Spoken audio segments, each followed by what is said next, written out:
Hallo Leute und herzlich willkommen zu einem neuen Video auf unserem Kanal. Wie ihr hier schon ein bisschen sehen könnt, geht es wieder los. Wir wollen heute eine Runde zocken, Bolt Action. Und diesmal was ganz Besonderes, oder? Ja, genau. Erstmal auf kleiner Platte, das heißt nur 4×4 anstatt 6×4. 3×2, 4, 2×2, 4. Ah, egal. Ja. Auf 4 Platten anstatt auf 6. Genau, und haben uns eine Mission ausgedacht, dass wir einfallen. Also erstmal vor dem Zug, ich spiele wieder die Deutschen, damit wir da mal ein bisschen weiter vorankommen, dass ich die gut kennenlerne. Ja. Habe diesmal mir eine eigene Liste zusammengebaut und da schauen wir mal, wie das funktioniert. Ansonsten haben wir ganz einfach 2 Missionsziele, die wir deklariert haben, für die wir Punkte kriegen. Ansonsten das übliche Einheiten, die nicht mehr zurückkommen, die zählen auch Punkte. Und ja, alles andere, glaube ich, stellen wir gleich beim Vorstellen der Platte vor. Ne? Das macht am meisten Sinn. Genau. Spielen wir da 1000 Punkte gegen 1000 Punkte. Reinforced Platoon, keine Theaterlisten. Und ja. Einfach mal ein paar Einheiten testen wieder, ne? Genau. Ja. Ja, dann würde ich sagen, gehen wir gleich erstmal in die Armeevorstellung. Detail, genau. Und danach kommt dann die Spielplatte. Und dann geht's auch schon los. Genau, dann kommen wir zur ersten Runde. Alles klar. Bis gleich.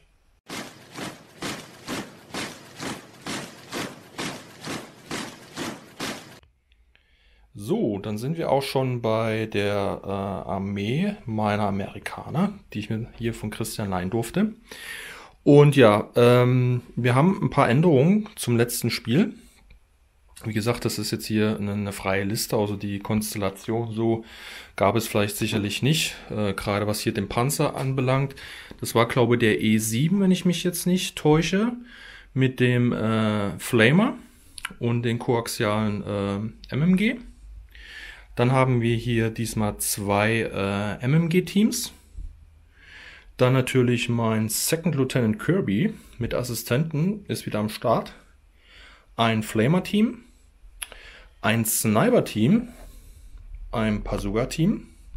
So, und dann kommen hier meine großen Trupps. Dann hatte ich hier zweimal normale US-Infanterietrupps mit jeweils einer Bar.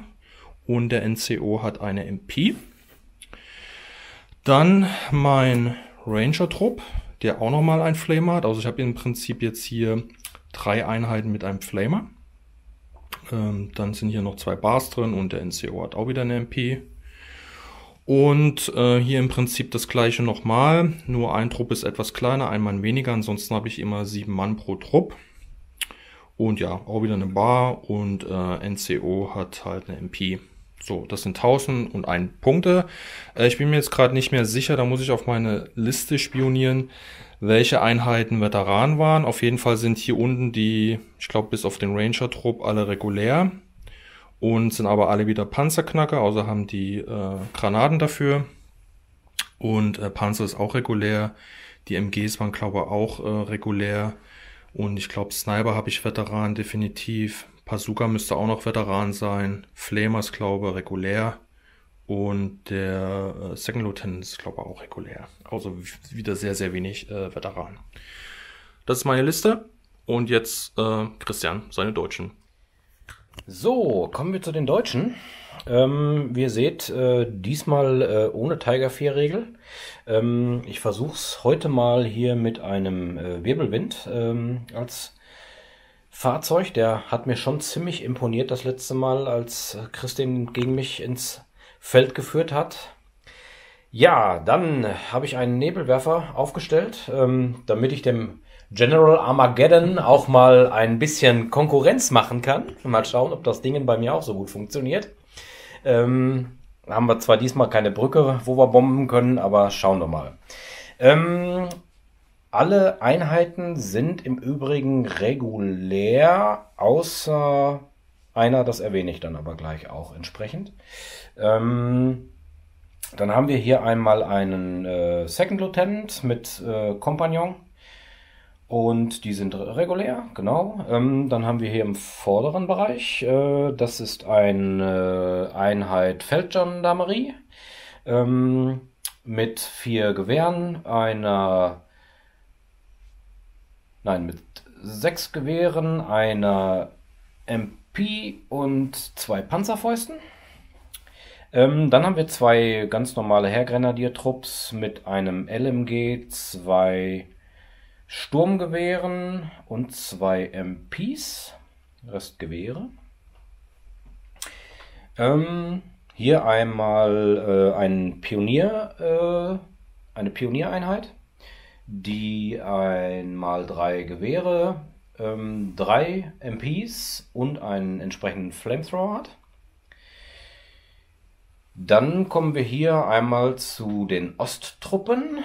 Die Osttruppen haben... Ich muss leider spicken, weil ich die Sachen noch nicht auswendig kenne.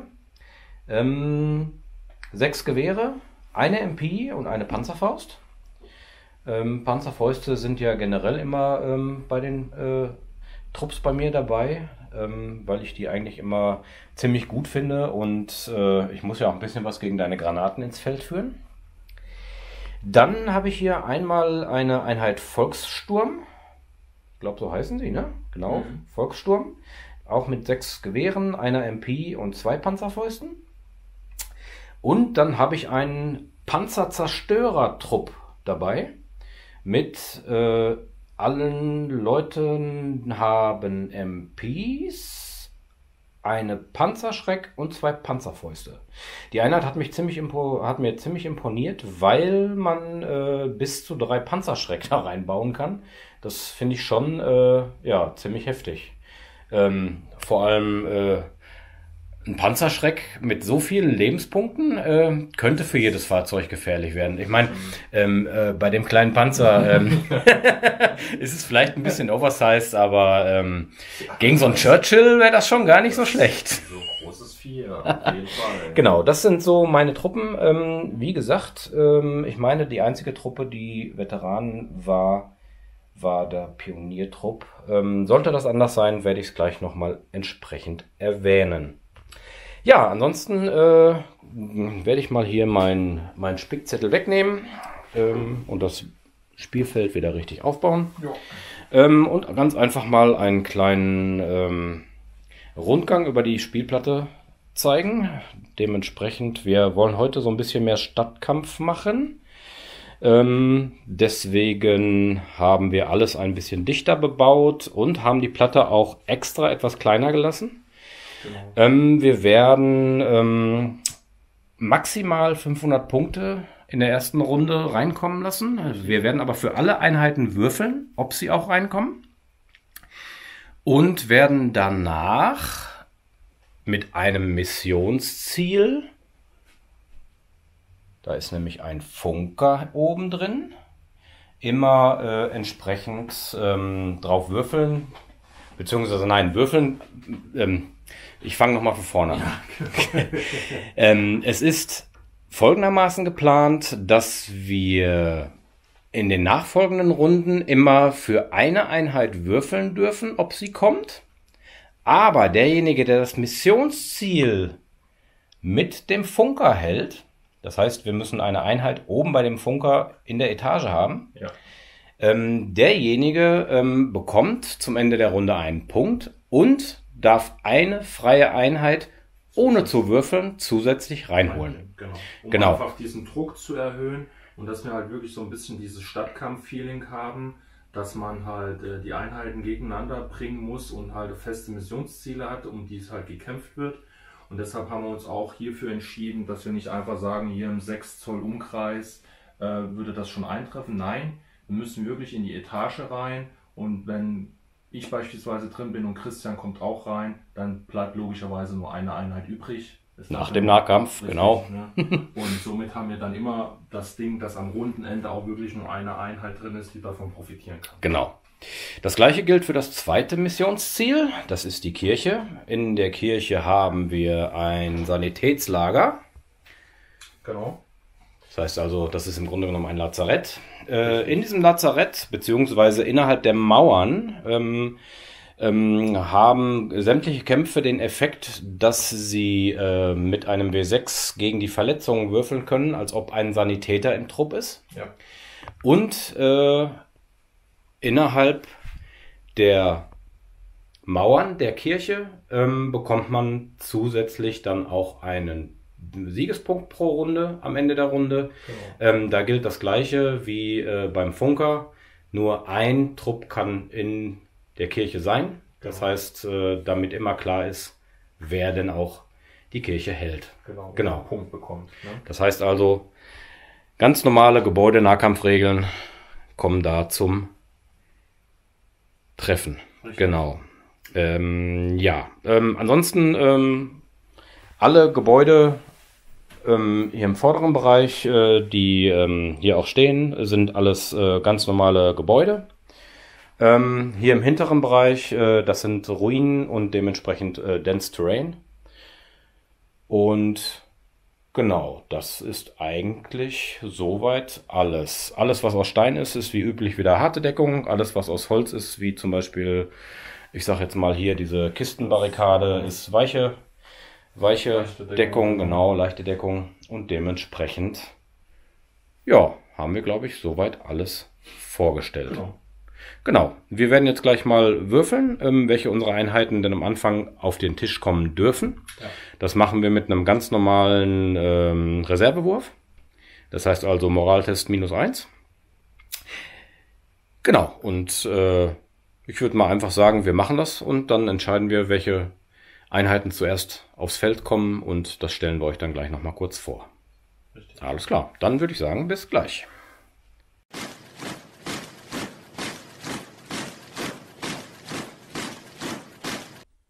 So, es geht los mit Runde 1. Genau. Wir haben bei unseren Armeen hier mit Würfeln auch gekennzeichnet, welche Einheiten reinkommen als erste Welle. Wir haben ja gesagt, dass wir 500 Punkte als erste Welle machen, der Rest in Reserve bleibt. Und wie ja vorhin gesagt, mit dem Funker kann man eine freie Einheit reinbringen, wenn man den hält. Und ansonsten darf man eine Einheit pro Runde maximal noch zusätzlich reinbringen. Dementsprechend haben wir unsere, die jetzt auf alle Fälle kommen, schon gekennzeichnet. Und das ist der Amerikaner fängt an. Juhu. So, wir sind mit der ersten Runde durch und machen jetzt nochmal eben eine Zusammenfassung, weil das am Anfang erstmal ein bisschen unspektakulär war.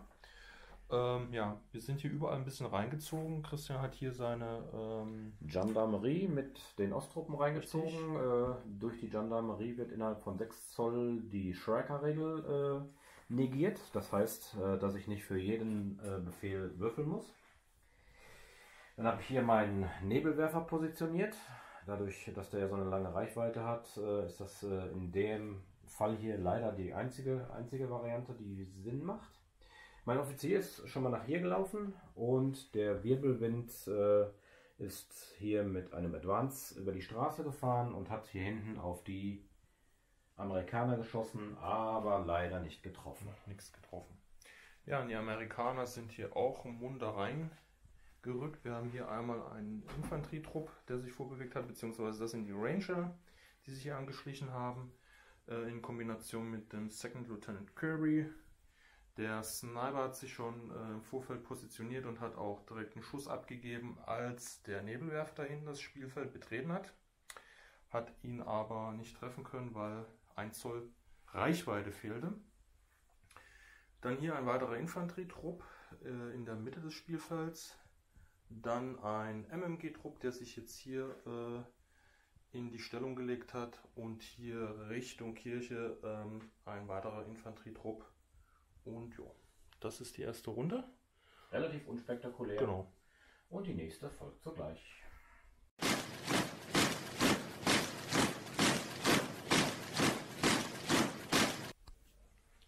So, Christian hat den ersten Würfel in der zweiten Runde. Und die Osttruppen sind mutig, sind in der Nähe ja von der Feldgendarmerie und dürfen dann hier ohne einen Test schon mal vorstürmen.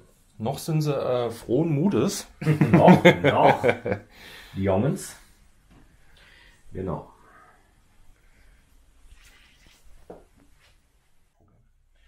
So, zweiter Würfel. Ich springe einmal mit den Jungs hier rüber. Ich wollte jetzt hier nicht erst über das Tor. Und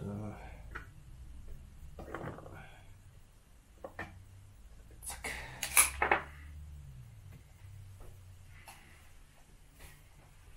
Zieh mal direkt den nächsten Würfel. Übrigens nochmal nice to know, ich hatte mich hier versprochen, hat mich Christian gerade darauf hingewiesen, das ist kein Ranger-Trupp, sondern der Ingenieur-Trupp, der mit dem Flammenwerfer. Genau. Ja, ist ja erst mein zweites Ami-Spiel. Ja, ja, alles gut, alles gut. Du darfst. Danke. Nächste deutsche Würfel. Die Feldgendarmerie macht es den Osttruppen nach und rennen hier auch Richtung Gebäude, wo sich der Partisanenfunker versteckt, der hier ja, geschnappt werden muss, um das Funkgerät zu übernehmen, um irgendwelche Befehle abzusetzen. Das ist hier die Zielsetzung. Das sieht schon mal ganz gut aus für die Deutschen. So, der Amerikaner hat ein Snap to Action gemacht mit seinem Kirby Irby und rennt mit den Ingenieuren Richtung Haus. Ich kann aber eigentlich ins Haus, wenn ich das recht sehe, ne? Ich habe hier Wenn die alle, Öffnung. wenn alle deine Minis innerhalb von einem Zoll ans Gebäude kommen, kannst du in das Gebäude schon rein. Ja? Ja, sind ja alle hier drin. Also werde ich praktisch unten im Erdgeschoss und kann praktisch da schon reingehen. Ja, das kannst du machen. Das machen wir mal hier eben. Dann nehme ich das hier mal weg.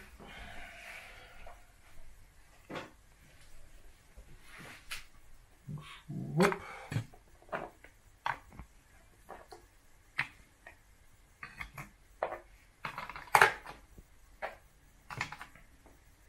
Zack, sind die hier drin. Ja, und der Kirby, der macht es den nach. Der wird, ja, kommt auch noch bis dahin.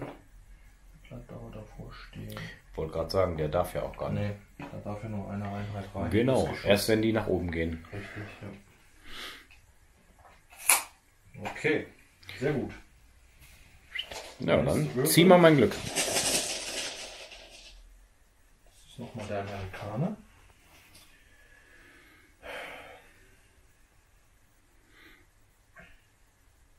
Ja, ich würde versuchen, noch eine Einheit reinzubringen. Mhm.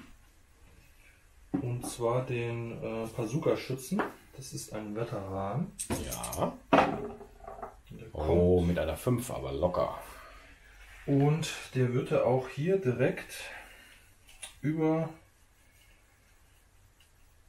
die Spielfeldkante einen Advanced machen. Die hatten auch 24 Zoll, ne? Ja, die Bazooka hat 24 Zoll. Ja, ich hoffe es einfach mal, dass es reicht bis zum Wirbelwind. Ich würde jetzt sagen, 1 Zoll zu wenig.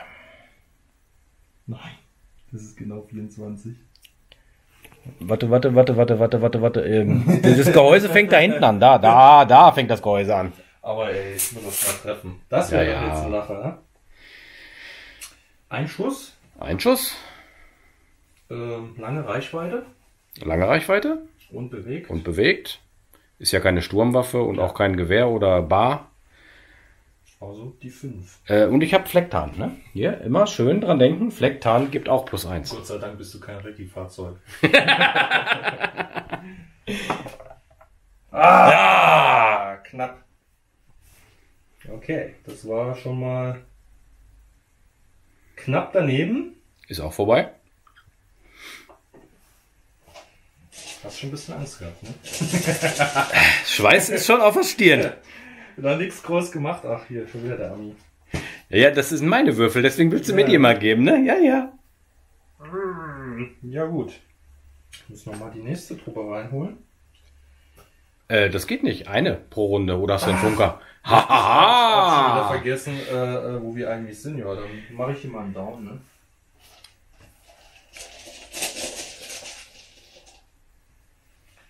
Noch ein Down. Wir wollten doch ein bisschen Stadtverwirrung darstellen damit. Stimmt, ja. Genau. War schon wieder ein Schritt zu weit. Ja, dann würde ich sagen... Willst du zurückschießen? Nee, mit dem Nebi. Mit dem Nebi. Ja, da sehe ich den Bazookamann auf alle Fälle. Und innerhalb von 6 Zoll, glaube ich, ist nämlich noch eine zweite Einheit und eine dritte Einheit. Das lohnt sich sogar. Ja. Ja, da würde ich sagen, ich probiere mal General Armageddon zu übertreffen. Na, bin ja mal gespannt. Ich gebe dir mal die Kamera. Gib mir mal die Kamera. Ich mach mal nur mal hier so ein Laserding, wenn man das... Oh, ich sehe jetzt fast nicht, die Batterie ist schon so schwach. Guck du mal. Was willst du denn sehen?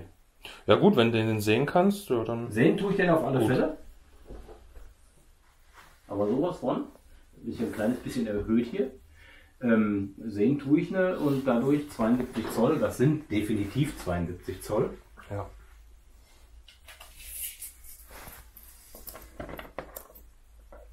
Ah, 40. Noch nicht mal 38, wenn ich die Wand von Dingen zähle. Dann ist es Die 6. trotzdem eine lange Reichweite. Ja, das ist ja X6. Wollte ich gerade sagen. Es ist... Hier darfst du würfeln. Nee, ich würfel mal direkt daneben, Ach so. weil das ist viel schöner. So, erstmal das zentrale Ziel hier. Nein. Das MMG.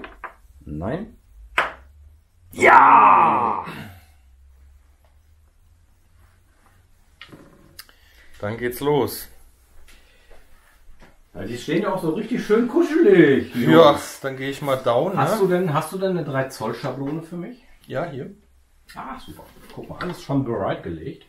Aber ich würde jetzt mal aus dem Augenmaß sehen, die sind alle drunter. Ja, die sind ja da ziemlich... Ja, die sind sowas von alle drunter.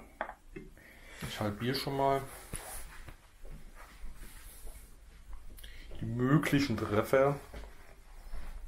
6 oder 7? 6er-Trupp ist das hier. 6er Trupp. Was hatten wir? Plus 3 oder plus 4 DSK?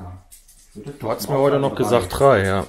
Ne, 3er Schablone. Aber Ach so, aber ich meine, wäre auch 3er DSK.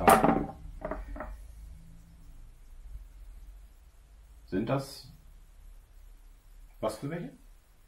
reguläre. Reguläre. Das sind auf alle Fälle 3 tot. Ficken kann ich keinen. Und es gibt, glaube ich, noch ein W. Für, Ein W Schlag mich tot Pins. gut, bei 3 muss ich sowieso, checken.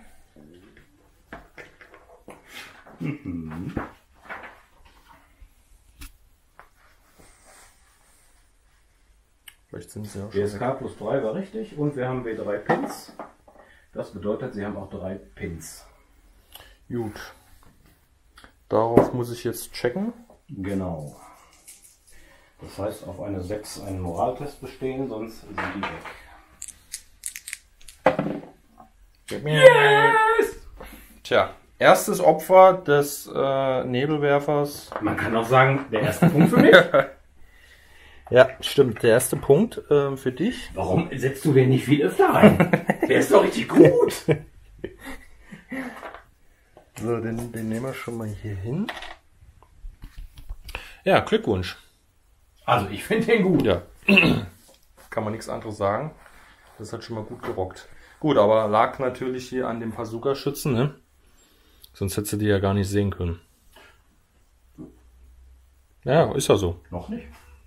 Deshalb, ne?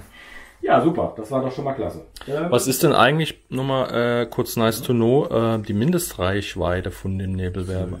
12, okay, ja. Das geht auch noch. Gut. Sagst du? Ja.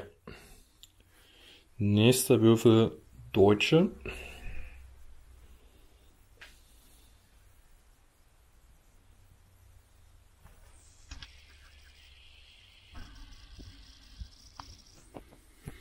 Ich nehme hier meinen... Ach nee, gar nicht. Warte mal. Weißt du, was ich erstmal mache? Ich probiere erst einmal eine Truppe reinzubringen. Das ist, glaube ich, viel effektiver. Ich versuche jetzt erstmal die Veteranen reinzubringen. Mhm. Nö. Ja. -1. Jo. Und deswegen nehme ich nicht. Ich glaube, die gehen down. Grün. Ja, wir haben den Sniper. Und der Sniper sieht da hinten den Offizier. Wo wird er ihn treffen? Das weiß man nicht. Das Meinst du wegen der Reichweite? Ja, die Reichweite kann ein Problem sein. Wir haben aber hier den MG-Schützen. Und dadurch, dass das Fahrzeug offen ist, werde ich versuchen, einfach drauf zu schießen und versuchen zu pinnen. So, der MMG-Schütze hat das Fahrzeug pinnen können. Und es geht weiter mit den Amerikanern. Der geht jetzt erstmal weiter down.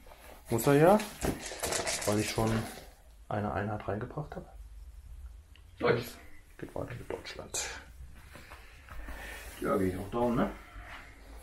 Die große Down-Phase.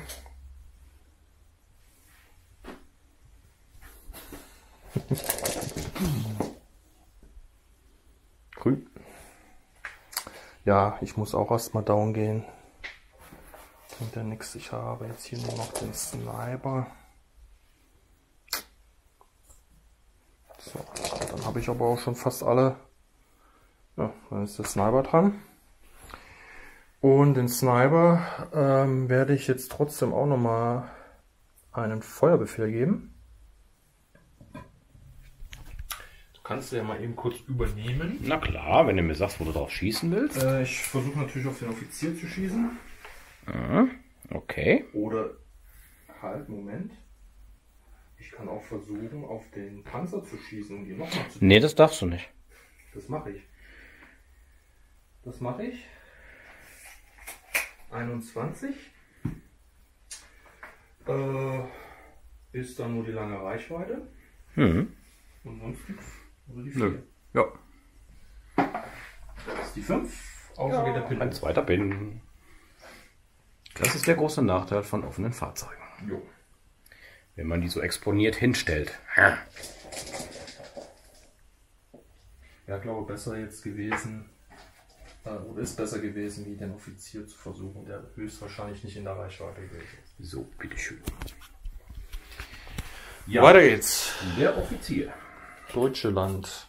Schland. So sieht's aus. Der Offizier. Springt einmal über die Mauer. So sieht's aus.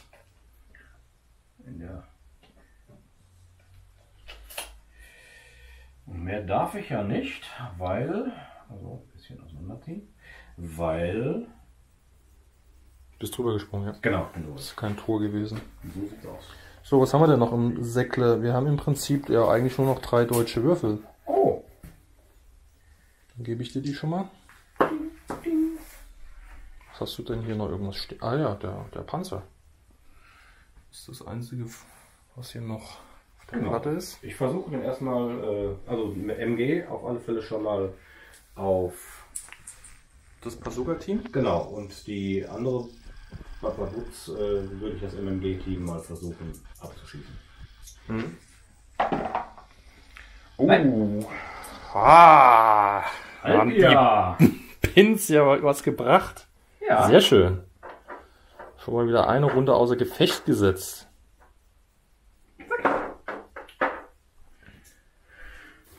Ja. Ja. Damit sind wir schon wieder mit Runde 2 durch, ne? Ist der Offizier in der Nähe? Zu. Ja, der ist noch von der Zoll. Da kannst du. Dann kann ich doch schießen. Da kannst du doch schießen, stimmt. Haben wir noch einen Pin. So, da ich ja Deutscher bin, habe ich gelernt, haben die MMG 6 Schuss durch die Knochensäge. Ja, ist lange Reichweite, haben wir ja vorhin schon gemessen. Genau, ist lange Reichweite und ein Pin bedeutet. Und ein kleines Team. Mit dem Ding auf der Schulter? Kann gar nicht sein. So. Treffer haben wir schon mal. Kipp. 4. Ist regulär? Ja. Dann habe ich einen weniger. Der Kompagnon. So, und krieg einen. Ich habe hier noch einen in Reserve. Ja, dann kannst du noch hier. Ja, dann schieße ich noch auf das MMG-Team. MMG-Team. Das wird auch lang. Ah ne, das ist ja 48. Ich habe nämlich gerade 23,5 gesagt. Das ist genau Hälfte. Das heißt, auf die 3 leichte schwere Deckung. Ne? Schwere Deckung. 5. Auf die 5. 8 Schuss auf die 5. Jo, kann man schaffen. Kann man schaffen. Schafft er auch. 2 Treffer. Treffer, ja. Dann legen wir mal die Schablone drauf. Aber ich gehe mal davon aus, dass ich damit alle habe. Ja. Was hat er denn für eine? Eine 1 HE-Schablone und davon 2 Mal. Die werden aneinander gelegt. Hinter dir? Genau. Und damit sollte eigentlich bei der engen Aufstellung sogar nur eine. Also die kriegen alle einen Treffer. Es wäre ja letztendlich auch nur eine Base. Ja. Sind die regulär? Ja.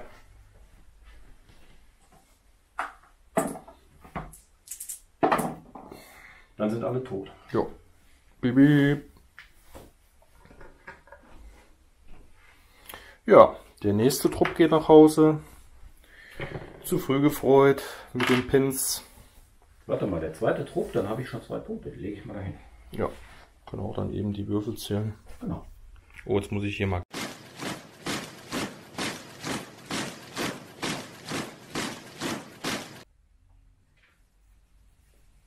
Der Wirbelwind wollte diesmal nicht mit einer 11. Leider kein Fire-Befehl.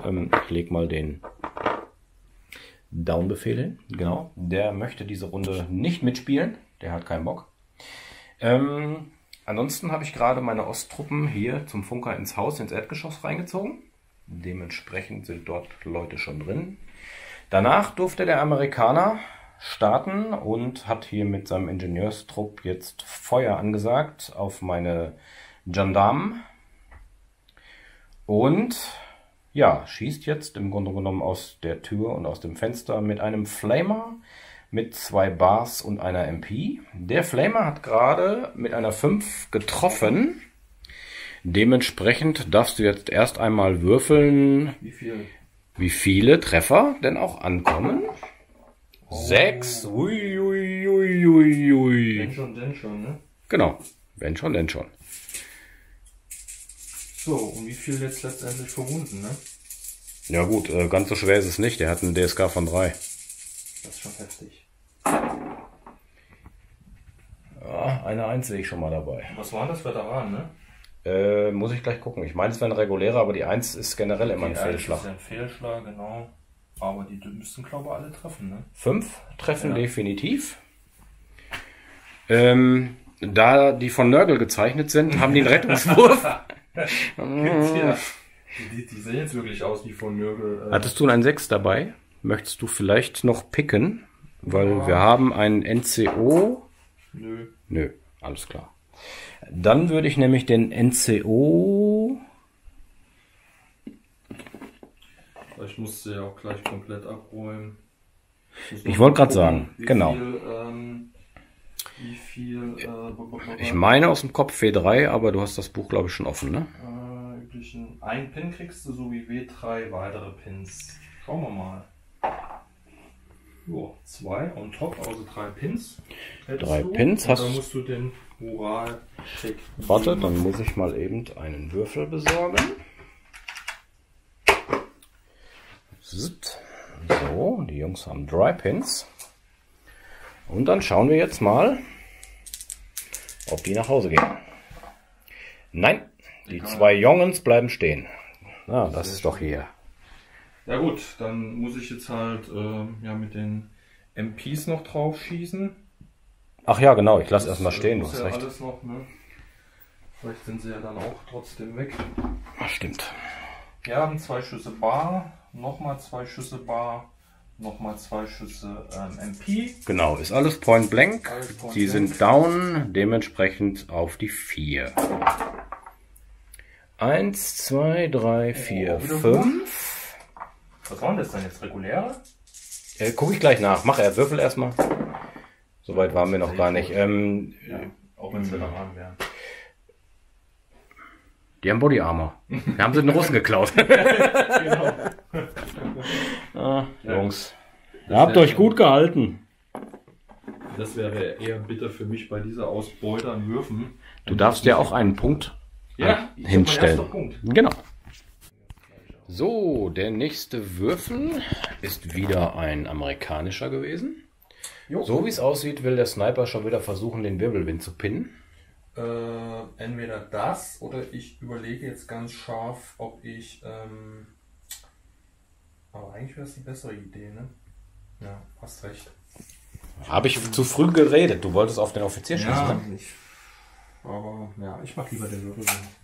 Ist eine sichere Kiste, was den Schuss anbelangt. Ja, das ist wieder, ne, Open-Top auf Fahrzeuge und Pinnen ist echt. Lange Reichweite nur, ne? Also die 4. Ist ein Sniper. Juhu. Da geht der Pin wieder nach oben. Eine 5. Und 2 Pins. Ja, das macht Spaß. Ich gebe Gas, ich gebe Gas. Ja, der ist sonst einfach kurzgefährlich, haben wir ja jetzt schon wieder erfahren.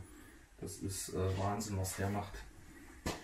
So, die Osttruppen sind da rein. Der hat geschossen. Dann würde ich jetzt mit den Infanterietrupp hier ins Gebäude gehen, zu dem Sanitäter. Brauche ich nicht messen, das ist eine Reichweite. Und dann holen die sich mal ein bisschen Verbandszeug und Morphium ab. Das wäre doch eine feine Sache. Zack. Einen Run. Klappe zu, Affe tot.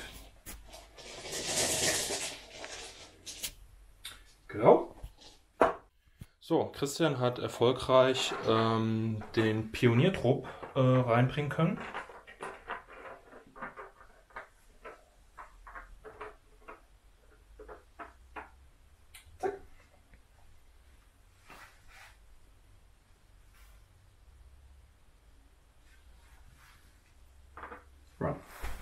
Jo. Und dann der nächste Würfel ist nochmal grau. Hast du eine Kamera? Ich habe die Kamera an. Super. Was wir noch nachtragen müssen, das haben wir vorhin ganz vergessen. Dieses Missionsziel mit dem Funker, der hat ja die Sonderfähigkeit, wenn man die eine Runde hält, dass man zusätzlich eine Einheit frei reinholen kann. Die Einheit, die hier eine Runde überlebt, bekommt im Übrigen die Medic-Regel. Das heißt, dann zählt der Trupp, als ob ein Medic da drin ist. Ist nicht übergreifend auf andere Trupps, sondern zählt dann nur wie ein Medic innerhalb dieses Truppes. Das bedeutet, die holen sich Verbandsmaterial und ein bisschen Morphium und dementsprechend könnten die dann theoretisch mit der Medic-Regel in den Kampf stürmen. Das kann man im Grunde genommen jede Runde machen. Das ist also die Sonderfähigkeit, die dieses Missionsziel vergibt. So, der Deutsche ist dran. Der hat gar nicht mehr so viel, glaube ich. Ich schieße mit dem Nebelwerfer einfach nochmal auf den einsamen Bazooka-Schützen. Auf den einsamen Bazooka-Schützen. Dann hast dich eingeschossen. Stimmt. Der hat sich nicht bewegt.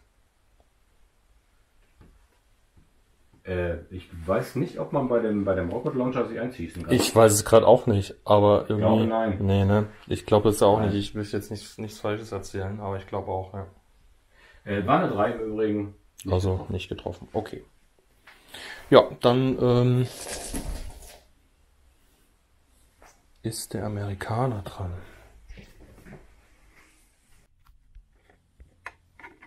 So, Christian hat jetzt hier einen Würfel bekommen und ist jetzt mit seinem Offizier an die Kirche vorgerückt und schaut jetzt, was da so drin los ist und meint jetzt das Feuer eröffnen zu müssen. Genau, Reichweite ist ja Point Blank.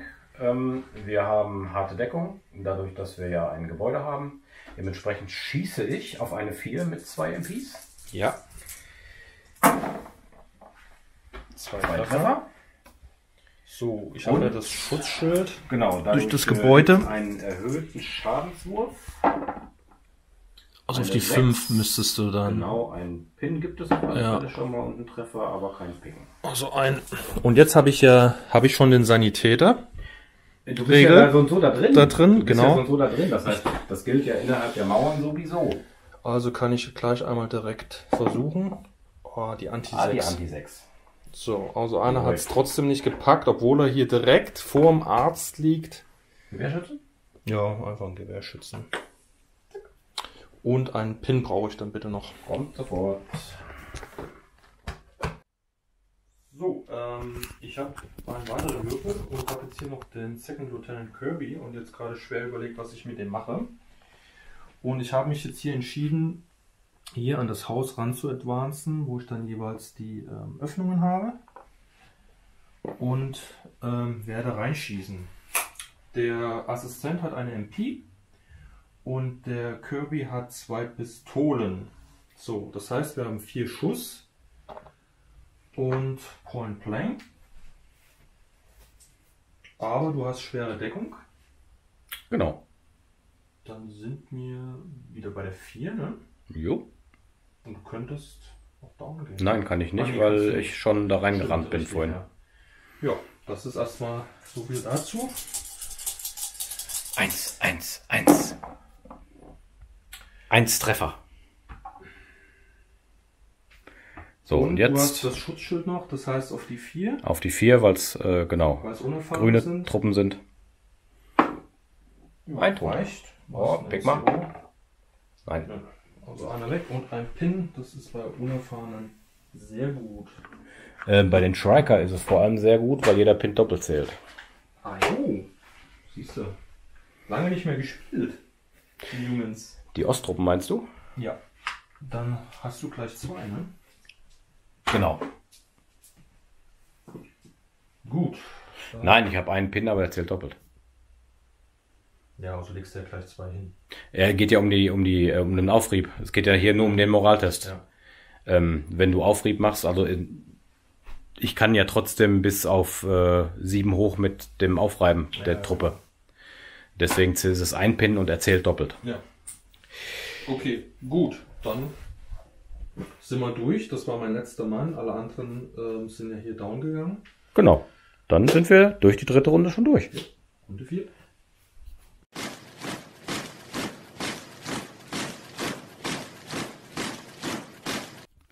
So, das haben wir leider jetzt gerade off-cam gespielt. Christian ist hier über den Zaun beziehungsweise über die Mauer mit seinen Pionieren gesprungen und hat hier durch die offenen Fenster der Kirche, das ist eigentlich auch eine Sauerei, dass du hier voll in das Lazarett flammerst, ne? Hat er hier mit dem Flammenwerfer und allen Leuten hier reingeschossen und ihr wisst, hier stand immer eine große Einheit von mir, die komplett gegrillt wurde. Das heißt, Christian kriegt den nächsten Punkt. Damit steht es 3:2. Und wir haben festgestellt, dass Flamer im Stadtkampf bombig sind. Ja, die absolute Macht sind. Ne? Genau. Jo. Weil es war nur der Flamer, der im Grunde genommen 4 Verluste gemacht hat. Stimmt. Und, die anderen Waffen haben ja gar keinen Toten gemacht, ja. Genau. Dadurch, dass der ja sämtliche Deckung ignoriert und im Grunde genommen einfach nur da reinsackt. Ja. Schon übel. Eigentlich hast du die ganzen Sanitäter und den Arzt auch gegrillt und somit profitierst du hier nicht mehr von der Sanitäterregel. Das würde ich einfach mal so behaupten. Ja, ich auch mit der Geige. Ich fahre gleich mit dem Wirbelwinder rein. Hat ja auch Sanitäterregel. So. Ja. Schade, schade. Naja, gut, kann man nichts machen. Aber wir können einen neuen Würfel ziehen, würde ich mal so sagen. Ne? Ich schau mal, wo der Würfelbeutel ist. Ich hab ihn bei dir nicht. sein. Doch. Ja, versteckt. Geflunkert. Grau. Es geht weiter mit den Deutschen. Graut so grau. Grau. Ja, es graut mir langsam, ja. Ich versuche jetzt mal die Osttruppen zum Funker zu bringen. Die Osttruppen. Wir machen nichts. Ossis! Wir müssen jetzt erstmal checken. Schreigerregel nicht vergessen. 6. Na. Sind ja inexperienced, deswegen nein. Schon haben sie ihre Polizei nicht mehr im Rücken, da machen die, was sie wollen. Das höre ich dir. Komm, dafür kosten sie nichts. Ja. 36 Punkte mit Panzerfaust und MP. Genau. 7! Jungs. Wie war das bei Braveheart? Schick die Iren, die kosten nichts. Das muss auch mal sein. So, ich überlege mal kurz, was ich jetzt hier so Schlaues mache. So, Christian ist jetzt hier mit einer Standardinfanterieeinheit reingekommen und schießt jetzt auf die hier unten in dem Erdgeschoss, auf die Ingenieurtruppe. Genau, mit einem Sturmgewehr auf lang, das ist die 6, und mit einem MG mit entsprechend 7 Schuss auch auf die 6, dementsprechend alle Würfel gleichfarbig. Und schauen wir mal, ja, ein Pin haben wir schon mal auf alle Fälle vergeben. Und ein Toter ist auch da. Ich muss mich gerade erst überlegen wegen dem Schild, das sind reguläre, ne? Das sind reguläre, genau, also die 5. Weg. Und ich besorge noch ein Pin. Ich habe hier. Super.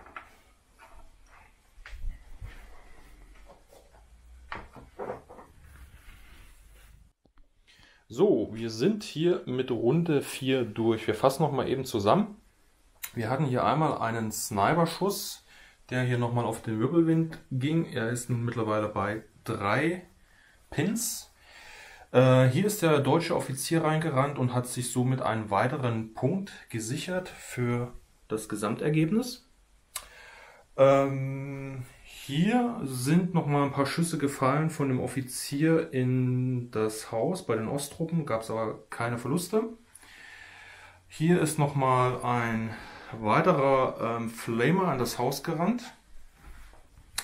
Hier haben sich die Ingenieure gesammelt, sind aus dem Haus raus und haben hier auf die anrückenden Deutschen geschossen und konnten das MG rausschießen. Der Nebelwerfer war leider diesmal nicht erfolgreich, hatte noch einmal auf sein einziges Ziel geschossen, dem Bazooka-Schützen. Ja, und das war's im Prinzip. Ne? Ja. Genau. Wir sind jetzt in Runde 5.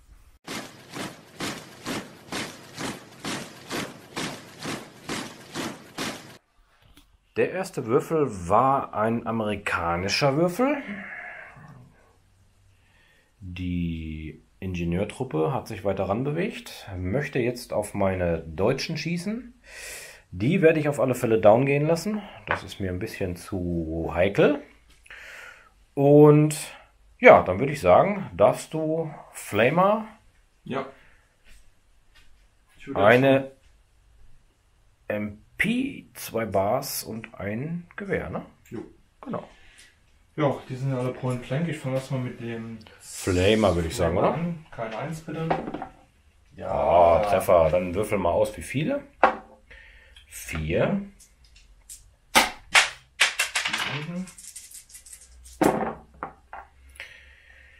3. 3 sind schon mal. Genau, kann ich die 3 schon mal hier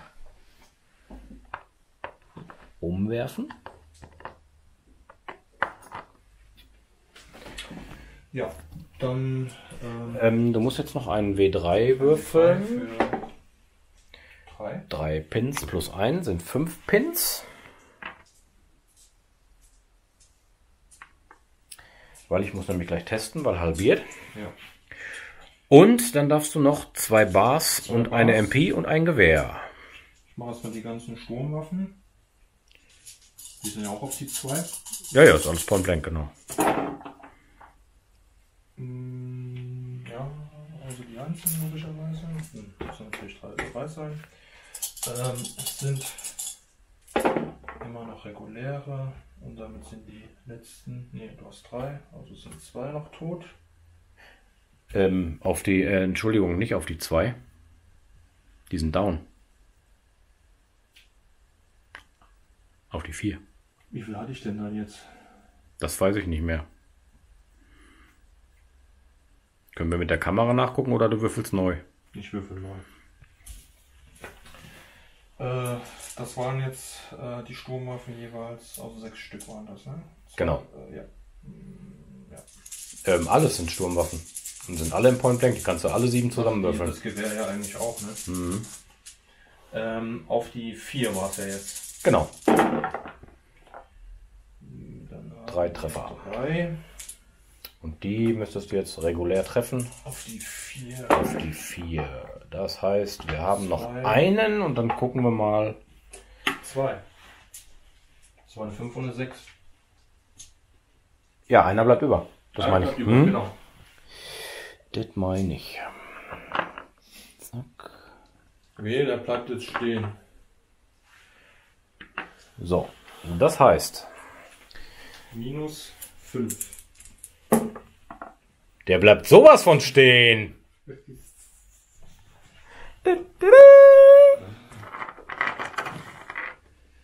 Ach ja. Kommt Jungs, ich trage euch nach Hause. Na gut, aber schöner wäre gewesen, wenn ich gleich den Punkt einkassiert hätte. Ja, ist klar. Ja, Jetzt wird er wieder gierig. Ich muss hier 4:2. Muss ich was tun, ne? Ja, das stimmt. Ich ziehe mal nur einen Würfel. Vielleicht bin ich ja noch mal dran. Nein. Dann übergebe ich dir mal. Ja, Christian hat jetzt hier noch mal eben versucht, den Wirbelwind zu entpinnen. Leider nicht geschafft. 3 Pins sind halt schon in der Nähe. Ja. Ja, das ist halt, ne? Offene Fahrzeuge werden ganz schnell totgepinnt. Ja. Dementsprechend. Naja, ein bisschen Würfelglück muss dann dabei sein, aber das ist leider heute nicht so gegeben. Ist ja, weil mein Bazooka-Schütze es ja aber auch nicht hinbekommt. Aktuell gerade das einzig Sinnvolle, was ich mit dem machen kann. Ne? Ich klaue jetzt einfach mal den Sack. Ja. Zack, zack. Und du bist dran. Bin dran. So, wie man sieht, hier ist gerade richtig der Mob abgegangen. Meine Osttruppen sind tot. Der Amerikaner hat mit seinem Flamer Johnny hier auf das Haus geschossen, hat einen meiner Osttruppenleute mit seiner Fackel getötet. Der Rest hat überlebt. Leider haben die Osttruppen dann den Moraltest nicht gepackt. Richtig. Der ist natürlich bei Osttruppen immer sehr übel. Dann hat der Flamer das Haus angezündet und somit ist das Missionsziel gestorben. Ja, Held der Arbeit. schade. Weil ich so lange da versucht habe zu umkämpfen und einzusteigen, ist natürlich da. Aber das war eine 50-50 Chance, dass das halt passiert. Ne? Ja, genau, richtig. Das hattet ihr vorhin nicht gesehen. Das haben wir bei der Kirche im Übrigen auch vorhin schon gewürfelt Richtig. mit meinem Pioniertrupp. Genau, hätte genauso passieren können. Genau, da hätte das total den gleichen Weg nehmen können. Weil es ist ja, du kannst mit dem Flamer einfach sofort das Ding bereinigen. So sparst du den Nahkampf und dann die Verluste auf deiner Seite. Ne? Das ist der Vorteil. Und das ist halt der einzige klitzekleine Nachteil, dass du das Missionsziel halt komplett zu Asche machst. Und dann profitierst du halt nicht mehr von dem, was da halt zu holen So wäre. sieht das aus. Naja, so haben wir beides gehabt. Hier ist es nicht passiert, da ist es passiert.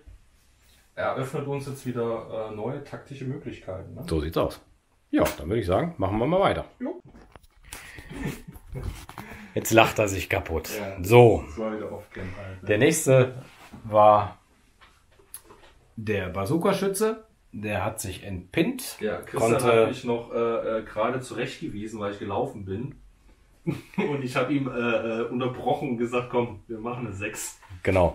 Also ich erzähle die ganze Geschichte mal von vorne. Ich habe gerade gesagt, warum bewegst du deinen Bazooka-Schützen? Bleib doch stehen. Hast du einen Punkt weniger zu würfeln. Das heißt, dann hätte er auf die 5 getroffen. Naja, ist egal. Er hat sich bewegt, hat trotzdem getroffen. Und Schnauze voll jetzt. genau, hat eine 6 gewürfelt, der Bazooka-Schütze. Dementsprechend hat er gerade getroffen. Ja, dann würde ich sagen, würfel doch mal oberflächlichen Schaden. Nein, war ein Spaß. Du musst jetzt W6 plus. Eine 5 habe ich. Bazooka hat eine 5. Eine 5 nur? Ach, deine waren die Ja, 6, ja. ne? Das ist ja, so bin ich schon deutsch. Ja. Bazooka hat nur die 5. Die Panzerfaust und Panzerschreck, die haben eine 6. Genau. Und? Da ist die 5. So, da haben wir eine 11. Das heißt, auf jeden Fall ein Durchschlag. Und genau, dann würfel nochmal bitte. Auf der 4 plus ist der Wirbelwind Geschichte. 3. Nein, eine 3. Ich meine, er brennt, aber Er brennt lichterloh. guck bitte einmal nach, nicht, dass ich mich vertue. Ich meine, 1 ist Crew Shaken. Und ich meine, 3 wäre Feuer.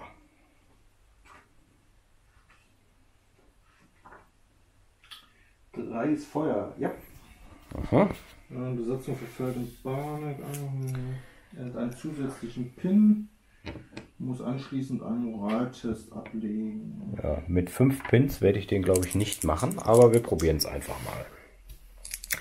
So, das heißt, ich habe eine reguläre Maschine und habe eine 6 gewürfelt. 6 plus 5 sind 11 und dementsprechend klaue ich aus dem kaputten Missionsziel, was du hier in Flammen gesteckt hast, mal eben ein bisschen Watte und wir kennzeichnen mal eben den Wirbelwind als Geschichte. Ja.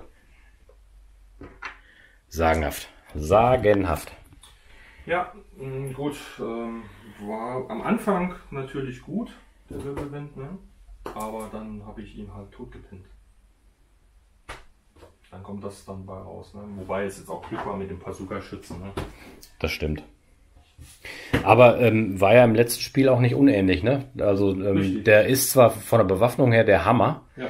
aber ja, open-topped Gut, du hast ist open-top. ja, ist oben offen und man merkt halt schnell, du hast mir, glaube ich, 1 oder 2 Einheiten schon gegrillt damit, ne? Ja, und dann schon weicht man automatisch aus. Dann versucht man Ja. aus dem Weg zu gehen. Ja, ich habe ja auch gemerkt, du hast ja das meiste alles nur über die linke Flanke gebracht, ne? Ja, genau. Aber da können wir uns ja im Fazit gleich noch drüber unterhalten. Genau. Kurz vorher, was ihr auch noch nicht gesehen habt, ist, ich habe meinen Nebelwerfer ein kleines bisschen gedreht, damit ich hier vorne auf die Amerikaner schießen konnte. Das hat aber leider nicht geklappt. Ich hätte den Kollateralschaden hier akzeptiert, aber den habe ich auch nicht getroffen. So ist er wieder, ne? Scheiß drauf. Hauptsache Treffer. Ja, ist doch so. Ich bin der General. Hallo, das ist Material. Ja, eben, ne? Genau. Einer ist keiner. So sieht's aus. Jo, dann bin ich oder wie oder was? Ich wackel mal eben an der Kamera. Ich weiß gar nicht, was ich hier noch habe. Amerikaner. Ich habe ja noch gar nichts reingebracht. Genau, überleg mal, dann kommen wir wieder. So, das war die 5. Runde. Wir fassen noch mal eben zusammen, was hier auf dem Schlachtfeld passiert ist. Hier hat sich der E7 hier rüber bewegt und konnte natürlich, weil jetzt hier keine Ziele mehr vorhanden sind, nur hier reindrehen und hat hier mit den MMG nochmal, mit den Koaxialen hier auf das Haus geschossen, hat aber nichts gebracht. Der Sniper hat hier nochmal versucht, der Trupp, der hier an der Seite stande und jetzt hinter der Kirche, Verlust zuzufügen, hat aber auch nicht geklappt. Diese Truppe ist neu reingekommen, hatte aber von dem deutschen Offizier Beschuss abbekommen, einen Verlust, einen Pin. Second Lieutenant Kirby hat sich hier schon mal in Richtung Kirche bewegt. Ihr habt ja noch gesehen, hier ist dann zu Anfang dann nichts mehr weiter passiert. Die Einheit wurde hier fast aufgerieben durch den Beschuss. Christian hatte hier nochmal mit dem Nebelwerfer die Einheit anvisiert, war auch nichts passiert. Zu guter Letzt ist ja der Wirbelwind vom Bazooka-Schützen ausgeschaltet worden. Und hier hat sich die Pioniereinheit hinter die Kirche bewegt, um in der nächsten Runde hier vorzugehen. Ja, das war's im Prinzip. Wir spielen jetzt die letzte Runde, die 6. Runde. Wir haben aktuell auch, kaum zu glauben, einen Gleichstand. 4:4 Punkten, jeweils einen Halt. Ich muss mich korrigieren. Christian hat ja hier zum runden Ende ja das Missionsziel wieder gehalten, außer er führt mit einem Punkt mehr.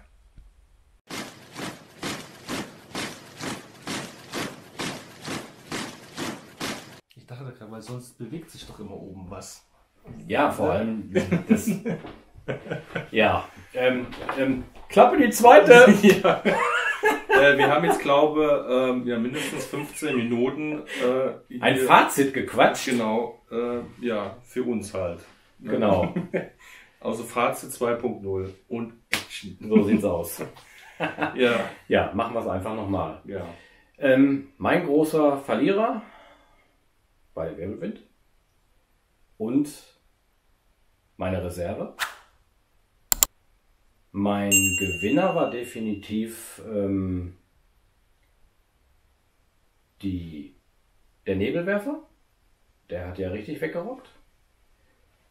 Und, was jetzt ein bisschen paradox klingt, auch der Wirbelwind. Weil auch der hat, als er schießen konnte, doch ganz gut weggeschossen. Richtig, genau. Trotzdem funktioniert irgendwo. Genau.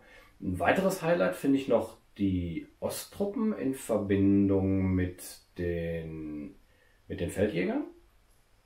Die haben noch ganz gut funktioniert, fand ich. Gerade weil ich die ganze Zeit ja im Grunde genommen das Erdgeschoss blockiert habe. Richtig. Mit den Figuren. Ja. Und das Ganze für 36 Punkte. Ja. Ja. Gut, sie waren relativ schnell weg, nachdem die Feldjäger natürlich gebrutzelt waren. Und du einmal da mit dem Flammenwerfer reingehalten hast, dann ist das moraltechnisch natürlich relativ schnell gegessen. Ja. Und ja, sonst fand ich, das Szenario war ausgeglichen. Es hat mir sehr viel Spaß gemacht. Richtig, ja.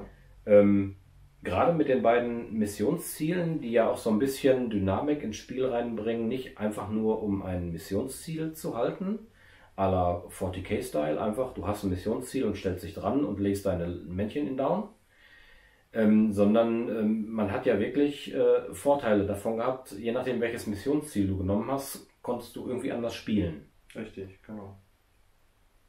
Genau, das Beste wäre im Grunde genommen gewesen, Einheiten über die Kirche schleusen, Medic-Regel abgreifen und rüber zum Operator. Genau.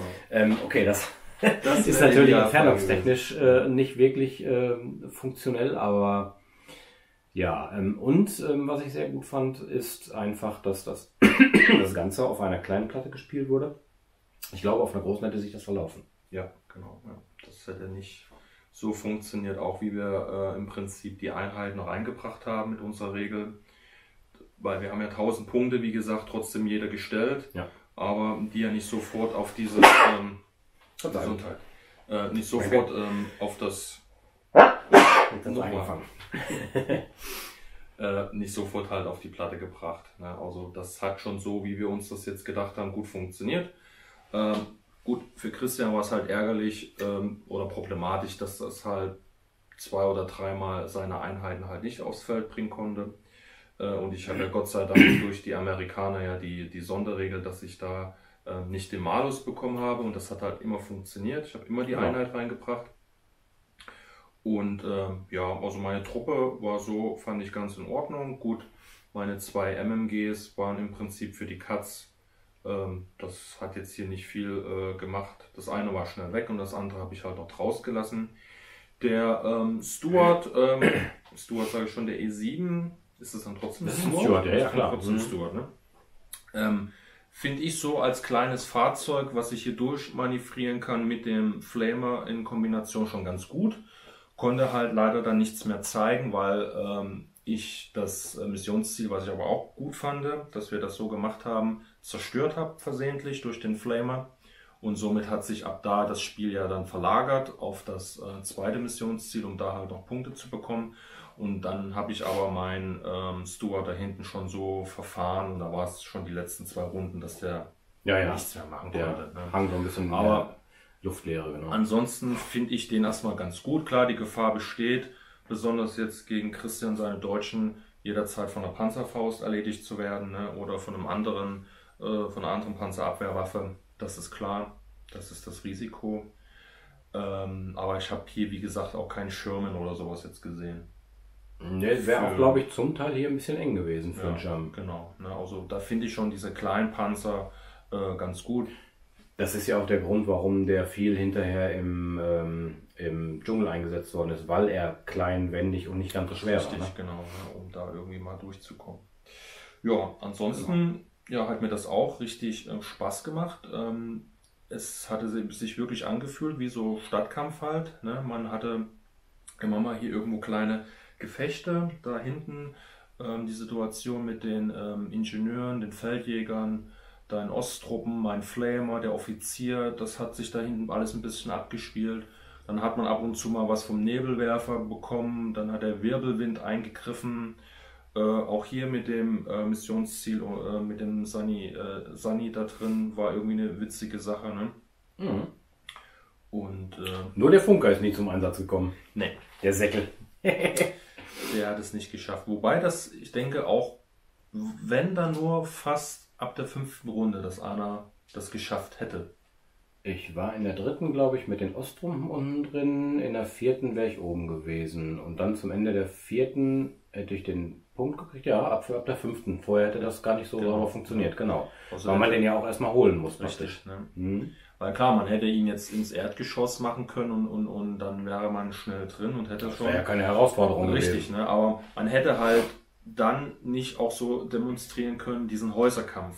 Genau. Ne? Darum ging es uns einfach, dann zu zeigen, wie schwer es ist dann im Häuserkampf, auf was man alles achten muss. Reinschießen, rausschießen, rein und raus bewegen, eventuell noch mit HE-Waffen draufschießen, das haben wir jetzt nicht gehabt, die Situation. Genau, also ich hätte ja mit dem Nebelwerfer sowas machen können. Ja. Aber das, da bin ich ehrlich gesagt gar nicht so drauf gekommen. Stimmt, der Nebelwerfer hat ja einen entsprechend schweren Mörser. Richtig. Hat 2-6 Hits kann er machen und bei normalen Häusern hätte ich ja mit 10 Punkte Schaden, hätte ich dann entsprechend das Haus auch zerstören können. Genau, ne? Kannst ja praktisch ein Haus anvisieren, musst ja dann keine Einheit anvisieren. Nee, man kann das Haus ja anvisieren, genau. Das ist ja genauso wie man mit den Autokanonen das auch kann, wenn man die HE schießt.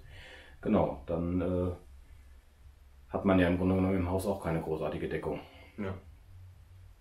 Genau. Ja, also wie gesagt, fazitmäßig, wir waren knapp von den Punkten her. Na, ich habe auch im Prinzip ja nur knapp gewonnen, so gesehen. Ja, es war sehr ausgeglichen, es hat unwahrscheinlich Spaß gemacht und können wir wiederholen, oder? Genau, wir machen auf jeden Fall nochmal eine zweite Runde, wir werden das noch ein bisschen irgendwo vielleicht anpassen für uns nochmal. Und ja, wie gesagt, wenn ihr Anregungen habt, dann könnt ihr das gerne wieder in die Kommentare hauen oder sonstige Feedbacks. Und dann schauen wir einfach mal, wie wir das so bewerkstelligt bekommen. Genau. Wir machen natürlich die Vorschläge, die ihr habt, können wir meistens nicht alles in einem Video verpacken. Ich hätte jetzt hier schlecht ein paar Gurkas aufstellen können, wie es in einem Kommentar drin stand. Die kann ich auch noch nicht aufstellen, weil die sind noch Silber und liegen noch in der Box. Die muss ich erst entsprechend anmalen, das dauert noch ein bisschen. Aber ich denke mal, spätestens zur Vorstellung der Briten, die wir mal noch irgendwann nachreichen müssen. Richtig, genau. Werden die Gurkas auch fertig sein, dann kann man die vorstellen, weil die sind ja schon ziemlich cool. Genau, und das ist halt unser Anspruch. Wir könnten jetzt die Einheiten euch schon vorstellen und ein entsprechendes Video machen, aber wir mögen es einfach nicht, diese unbemalten Minis hier zu zeigen. Und deshalb müsst ihr euch da ein bisschen gedulden. Ne? Ja, ansonsten bleibt uns nur noch zu sagen. Ja. Es war schön mit euch. Genau. Bis zum nächsten Mal. Haut rein. Wenn es wieder heißt, willkommen bei uns. Und eine Runde Bolt Action. Bis dann. Tschüss. Ciao.